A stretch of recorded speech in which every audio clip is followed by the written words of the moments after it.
Hello, hi guys, welcome back to my channel Manglish Moments by Meera. അപ്പോൾ ആദ്യം തന്നെ എല്ലാവർക്കും ഹാപ്പി ഓണം. ഈ വീഡിയോ ഇടുമ്പോഴത്തേക്ക് ഓണമൊക്കെ കഴിയുമായിരിക്കും. അപ്പോൾ ഞാനിന്ന് വന്നിട്ടുള്ളത് ഒരു റെസിപ്പി ആയിട്ടാണ് കേട്ടോ. ഞാനിന്ന് ഉണ്ടാക്കാൻ പോകുന്നത് അങ്ങനെ വലിയ എൻ്റെ സ്വന്തം റെസിപ്പിയൊന്നും അല്ല, ഞാനിങ്ങനെ പതിയെ ചെയ്യുന്ന ഒരെണ്ണമാണ്. അവിയലാണ്, ഓണം സ്പെഷ്യൽ അവിയൽ. ഓണം സ്പെഷ്യലായിട്ടൊന്നുമില്ല, എനിക്ക് അവിയൽ ഭയങ്കര ഇഷ്ടമാണ്. അപ്പോൾ ഞാൻ ഇടയ്ക്കിടയ്ക്ക് ഉണ്ടാക്കാറുണ്ട്. അതുപോലെ നിങ്ങൾക്ക് അവിയൽ ഇഷ്ടമാണെങ്കിൽ നമുക്ക് ഇഷ്ടമുള്ള ഭക്ഷണം കഴിക്കാൻ അങ്ങനെ ഒരു സ്പെഷ്യൽ ഒക്കേഷൻ്റെ ആവശ്യമൊന്നും ഇല്ലല്ലോ അല്ലേ. അപ്പം ഓണമൊക്കെ ആയതുകൊണ്ട് ഞാൻ കുറച്ച് അവിയൽ വയ്ക്കുന്നുണ്ട്. അപ്പോൾ അതിൻ്റെ ഒരു ഞാൻ ഇങ്ങനെയാണ് ചെയ്യുന്നതെന്നാണ് കാണിക്കുന്നത്. എനിക്ക് നോർമലി ഡ്രൈ ആയിട്ടുള്ള അവിയലാണ് ഇഷ്ടം. ഒത്തിരി ഇങ്ങനെ കുഴഞ്ഞു പോവാത്ത, എന്നാൽ കുറച്ചൊരു ക്രിസ്പി ആയിട്ടിരിക്കുന്നത് വെച്ചാൽ കഴിക്കുമ്പോൾ ഒരു ക്രഞ്ചി ഫീലിംഗ് കിട്ടുന്ന ഒരു തരം അവിയലാണ് എനിക്കിഷ്ടം. അപ്പോൾ ഞാൻ അങ്ങനത്തെ അവിയലാണെന്ന് ചെയ്യുന്നത്. എന്നാൽ വേവും വേണം, എന്നാൽ ഒത്തിരി വെന്ത് പോകാനും പാടില്ല, കുഴഞ്ഞു പോകാനും പാടില്ല. അങ്ങനത്തെ ഒരു ടൈപ്പ് അവിയലാണ് ഞാൻ ചെയ്യാറ്. അപ്പോൾ ഇന്ന് ഞാൻ ഉണ്ടാക്കാൻ പോകുന്ന ആ അവിയലാണ്. അപ്പോൾ ആ അവിയൽ നമുക്ക് എങ്ങനെയാണ് ഉണ്ടാക്കുന്നതെന്ന് കണ്ടാലോ.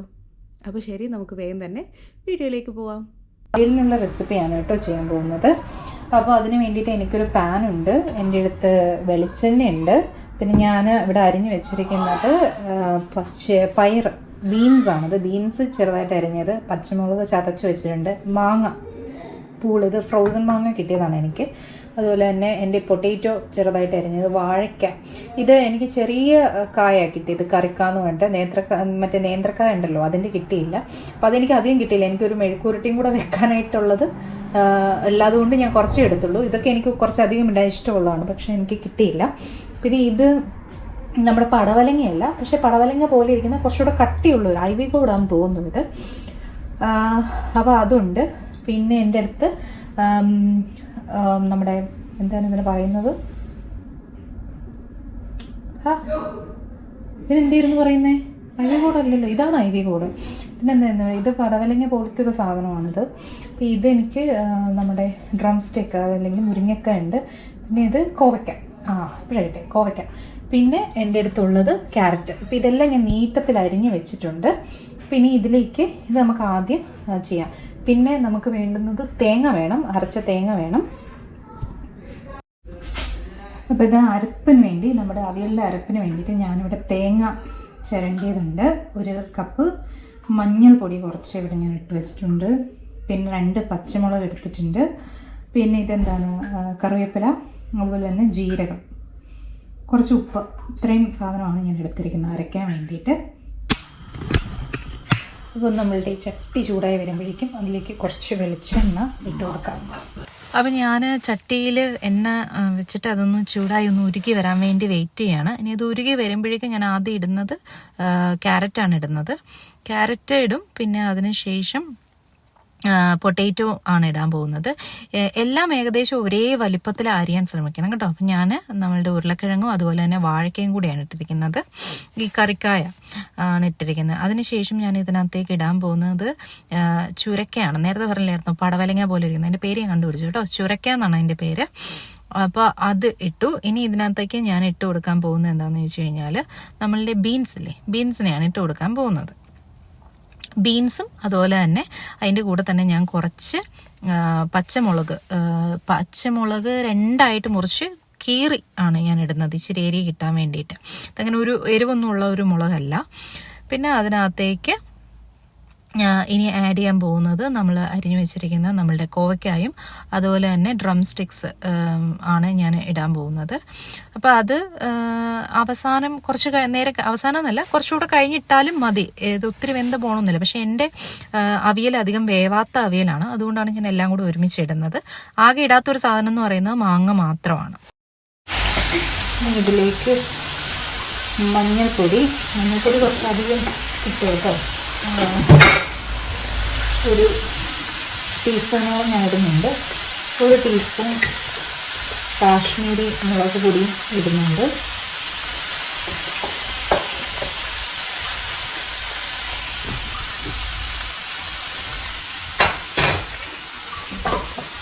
പിന്നെ നമ്മളിതുവരെ ഉപ്പിട്ടില്ല, അപ്പോൾ നമുക്ക് ഇച്ചിരി ഉപ്പും കൊടുക്കാം.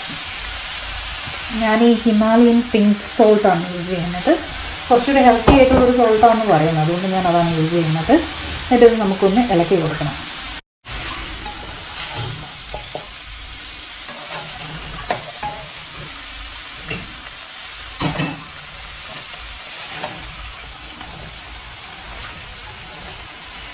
അടിച്ചടിച്ച് ഇളക്കാനൊക്കെ ഇച്ചിരി പാടാണ്, കാരണം നിറയെ ഇട്ടിട്ടുണ്ടല്ല. പക്ഷേ ഇതിപ്പോൾ തന്നെ നമ്മൾ വെള്ളമൊക്കെ ഇറങ്ങി, നമ്മളിതിൽ വെള്ളമൊന്നും ഒഴിക്കുന്നില്ല. എനിക്ക് ഡ്രൈ അവിയലാണ് ഇഷ്ടം, അതിന് വെള്ളമൊന്നും ഒഴിക്കുന്നില്ല. അപ്പോൾ ഇതിനെ കുറച്ചൊന്ന് ചുരുങ്ങി വരും. അപ്പോൾ നമുക്കിതിനെ അടച്ചു വെച്ച് ഒരു 5 മിനിറ്റ് ഒന്ന് വേവിക്കാം. അപ്പോൾ ഞാനിതിവിടെ അടച്ചു വെച്ചിട്ടുണ്ട്. എനിക്ക് ഈ പാത്രം വയ്ക്കുന്ന മൂടിയൊന്നും ഇല്ല, അതുകൊണ്ട് ഞാൻ വേറെ ദോശയൊക്കെ ചുടുന്നൊരു ഇത് വെച്ചിട്ട് തവ വെച്ചിട്ടാണ് ഇത് അടയ്ക്കാറ്. ജസ്റ്റ് ഒന്ന് ഇളക്കി, ഇവിടെ ഒന്ന് ഇളക്കി, വേണമെങ്കിൽ ഇത്തിരി വെള്ളമൊക്കെ ഒഴിച്ച് കൊടുക്കാം കേട്ടോ. ഞാൻ ഒഴിച്ച് കൊടുക്കുന്നില്ല. ഒരു 2 മിനിറ്റ് കഴിയുമ്പോഴാണ് ഞാൻ മാങ്ങ ഇടാൻ പോകുന്നത്. അപ്പോൾ അടക്കി വെക്കുക. ഇപ്പോൾ ഇത് അവിടെ ഇരുന്ന് വേവുന്ന സമയത്ത് നമുക്ക് നമ്മുടെ അരപ്പ് അരച്ചെടുക്കാം. ഇപ്പം ഈ അവിയലിലൊന്നും ഇത് ഒരുപാട് അരഞ്ഞു പോകണ്ട, ജസ്റ്റ് ഒന്ന് ചതച്ചെടുത്താൽ മതി. ആദ്യം തന്നെ ഞാൻ നമ്മളുടെ കറിവേപ്പിലയാണ് ഇട്ട് കൊടുക്കുന്നത്. അതിനുശേഷം ഈ മുളക് ഞാൻ രണ്ടായിട്ടൊന്ന് ഒടിച്ചിട്ട് ഇട്ട് കൊടുക്കുന്നുണ്ട്. ശേഷം ജീരകം കൂട്ടി തേങ്ങ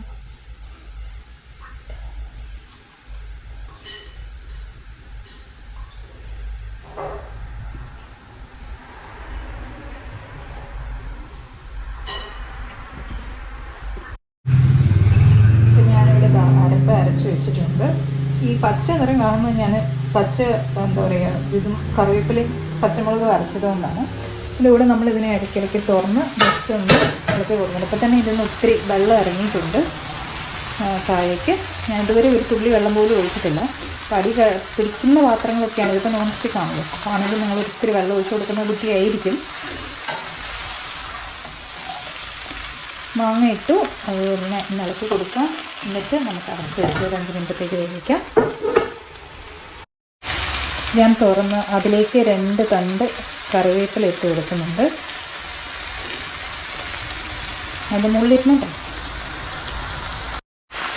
അപ്പോൾ ഇതൊരു 5 മിനിറ്റ് 6 മിനിറ്റോളൊക്കെ വെന്തിട്ടുണ്ട്. പിന്നെ ഇതിലേക്ക് ഞാൻ തേങ്ങ ചേർക്കാൻ പോവുകയാണ്. കാരണം ഞാനിതിൽ പച്ചമുളക് ഇട്ടുകൊണ്ട് ആ പച്ചമുളകിൻ്റെ പച്ച മണമൊക്കെ ഒന്ന് പോകുന്നുണ്ട്.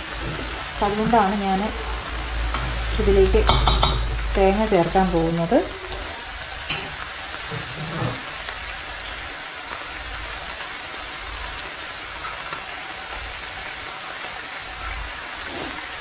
എന്നിട്ട് നമ്മളിതിനെ അടച്ച് വെക്കുകയാണ് ചെയ്യുന്നത്.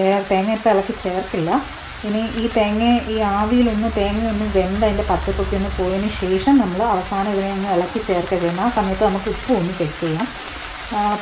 മാങ്ങയ്ക്ക് പുളി ഉണ്ട്, പക്ഷേ ചിലപ്പോൾ ഇച്ചിരി പുളി വെള്ളം ചേർക്കേണ്ടി വരും. കാരണം നമ്മുടെ ഫ്രോസൺ മാങ്ങയൊക്കെ ആയതുകൊണ്ട് നാട്ടിലത്തെ മാങ്ങയിൽ അത്രയും പുളി കിട്ടണം എന്നില്ല. നമുക്കിതിനെ പതിയെ അടച്ച് വെച്ചേക്കാം.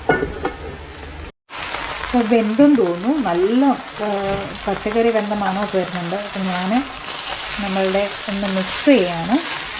എന്നിട്ട് എനിക്കൊന്ന് ഇച്ചിരി എന്താ പറയുക, ഉപ്പും കൂടി ഒന്ന് നോക്കണം. ഉപ്പ് നേരത്തെ ഞാൻ ജസ്റ്റ് ഒന്ന് പൊട്ടിച്ച് നോക്കിയപ്പോൾ അധികം ഉപ്പില്ലായിരുന്നു. അപ്പോൾ ഞാൻ ഇച്ചിരി ഉപ്പിട്ട് കൊടുത്തായിരുന്നു. ഇപ്പോൾ എല്ലാം ഒന്ന് മിക്സായി കിട്ടതുണ്ട്. നല്ല ഡ്രൈ അവിയൽ റെഡി ആയിട്ടുണ്ട്. ഇങ്ങനെ ഒന്ന് മിക്സ് ചെയ്തിട്ട് ഒരു 2 മിനിറ്റ് കൂടെ ഞാനൊന്ന് വെക്കും. അതിന് ശേഷം ഉപ്പും ഒക്കെ നോക്കാം. ഇതിന് വലിയ എരിവൊന്നുമില്ല, കാരണം നമ്മൾ പച്ചമുളക് ചതച്ചിട്ടിരിക്കുകയാണല്ലോ. അതാണെങ്കിൽ വലിയ എരിവില്ലാത്ത മുളകുമായിരുന്നു, കാന്താരിയാണെന്ന് തോന്നുന്നു വേണ്ടുന്നത്. ഇനി ഇതിലേക്ക് ഇച്ചിരി ഒരു വെളിച്ചെണ്ണയും കൂടി തൂവി കൊടുത്താൽ നമ്മളുടെ അവിയൽ റെഡി. അപ്പോൾ ഞാൻ ഇതിലേക്ക് കുറച്ച് വെളിച്ചെണ്ണ ആഡ് ചെയ്തിട്ടുണ്ട്. ഇനി അതൊന്ന് ഉരുകാനുള്ള വേണ്ടി ഞാൻ വെയിറ്റ് ചെയ്യുക. കാരണം എന്താണെന്ന് വെച്ച് കഴിഞ്ഞാൽ ഇവിടെ ഇങ്ങനെ തണുപ്പായതുകൊണ്ട് ഇങ്ങനെ ഇരിക്കും. അപ്പോൾ ഇതൊന്ന് ജസ്റ്റ് അത് ഉരുകാനായിട്ട് ഞാനിതിനെ ഒന്ന് ചൂടാക്കുന്നുണ്ട്. ഇനി നമുക്കിതിനെ ഒരു പാത്രത്തിലേക്ക് സെർവ് ചെയ്താൽ മാത്രം മതിയാവും. നമ്മളുടെ സ്വാദിഷ്ടമായ ഡ്രൈ അവിയൽ റെഡി ആയിട്ടുണ്ട്. ഇനി ഉപ്പും പുളിയൊക്കെ പാകത്തിന് ആയിട്ട് നമ്മളുടെ ഡ്രൈ ആയിട്ടുള്ള അവിയൽ റെഡി ആയിട്ടുണ്ട്. ഞാൻ ഒരിത്തിരി ഉപ്പ് ഇപ്പം അവസാനം ആഡ് ചെയ്ത് കൊടുത്തായിരുന്നു, കാരണം എനിക്ക് ഉപ്പ് ഇച്ചിരി കുറവായിരുന്നു. പിന്നെ ഈ മാങ്ങയുടെ പുളി അധികം, ഞാൻ പറഞ്ഞില്ലേ ഫ്രോസൺ മാങ്ങ ഏതാണ്ട് അധികം ഉണ്ടാവില്ല എന്ന് പറഞ്ഞായിരുന്നല്ലോ. അപ്പോൾ അതുകൊണ്ട് ഞാൻ അതിനകത്തേക്ക് ഒരു 2 സ്പൂൺ നമ്മുടെ ടേബിൾ സ്പൂൺ ഉണ്ടല്ലോ, അത്രയും നമ്മുടെ മറ്റേ ഈ വാളംപുളിയില്ലേ, അതൊന്ന് പിഴിഞ്ഞിട്ട് ചൂടുവെള്ളത്തിൽ ഇട്ടിട്ട് അതിൽ നിന്ന് ഒരു 2 സ്പൂൺ ഞാനതിൽ ആഡ് ചെയ്തിട്ടുണ്ട്. അപ്പോൾ പുളിയൊക്കെ ഓക്കെ ആയി വന്നിട്ടുണ്ട്, ഉപ്പും ഓക്കെ ആയി വന്നിട്ടുണ്ട്. അപ്പോൾ നമ്മളുടെ അവിയൽ, ഓണം സ്പെഷ്യൽ അവിയൽ റെഡി ആയിട്ടുണ്ട്. പിന്നെ നമുക്കിതങ്ങ് കഴിച്ചാൽ മതി. അപ്പം ഞാൻ അവിയൽ ഒരു പാത്രത്തിലേക്ക് മാറ്റിയിട്ടുണ്ട്. അപ്പോൾ ഈ അവിയൽ അത്യാവശ്യം നല്ല ഒരു ക്രഞ്ചിയാണ്, വെന്തിട്ടുണ്ട്, പക്ഷേ എന്നാൽ നമുക്കൊന്ന് ഇച്ചിരി കടിക്കാനും ഉണ്ട്. അപ്പം അങ്ങനത്തെ അവിയലാണിത്. നല്ല ഡ്രൈ ആയിട്ടുള്ള ഒരു അവിയലാണ്. അപ്പോൾ അവിയൽ റെഡിയായി. അപ്പോൾ ഞാനൊരു പാത്രത്തിലേക്ക് മാറ്റിയിട്ടുണ്ട്. അപ്പോൾ ഇത്രയുള്ള അവിയൽ വളരെ ഈസിയാണ്. ആകെയുള്ളൊരു പ്രശ്നം ഇതെല്ലാം ഇങ്ങനെ ഈ ഷേപ്പിൽ അരിഞ്ഞെടുക്കുക എന്നുള്ളത് മാത്രമാണ്. നിങ്ങൾക്ക് ഈ വീഡിയോ ഇഷ്ടമായിട്ടുണ്ടെങ്കിൽ please like, subscribe and share. അപ്പോൾ ഇനിയൊരു വീഡിയോ ആയിട്ട് വീണ്ടും കാണാം. Bye bye. I hear the sounds of your heartbeat.